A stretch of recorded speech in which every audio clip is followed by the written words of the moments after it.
Boa noite a todas e a todos.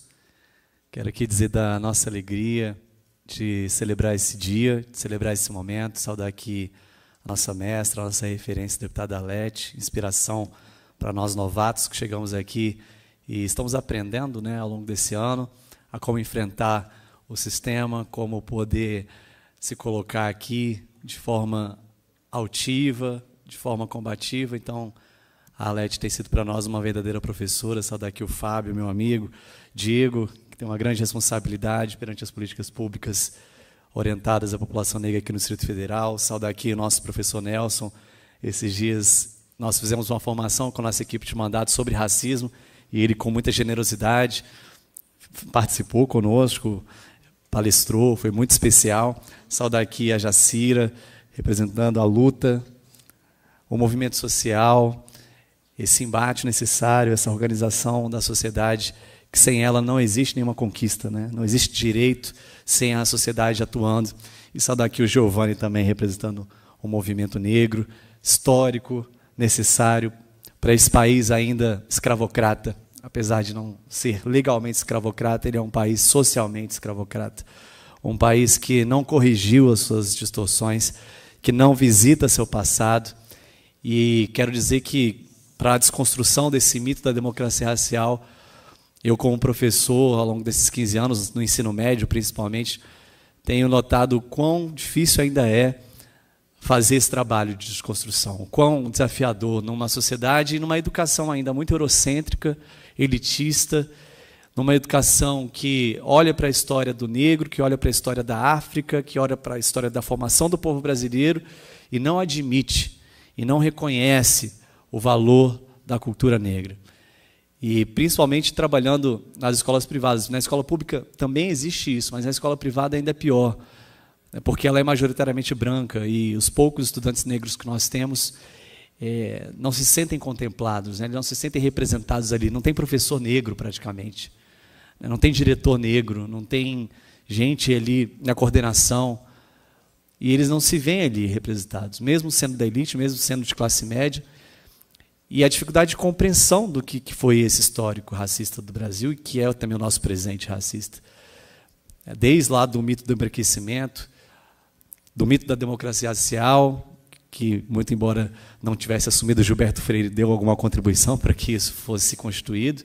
E depois, graças ao Florestan Fernandes, ao seu trabalho sociológico profundo, começou a desfazer, né? E que ainda nós precisamos desfazer. A gente tem que dar seguimento a esse legado científico, porque, de fato, a luta política ela é necessária, mas a gente tem que se apropriar dos indicadores, dos dados. O deputado Arlete citou aqui, né, as evidências desse racismo estrutural, que aqui no Distrito Federal é ainda mais forte, ainda mais profundo.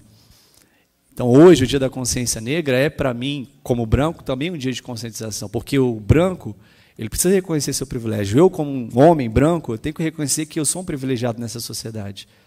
E a minha união à luta do povo negro, ela é o mínimo de empatia, o mínimo de humanidade que eu posso demonstrar.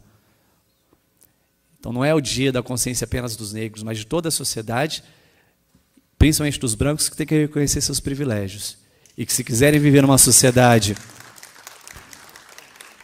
de paz, uma sociedade justa, precisam estar ao lado.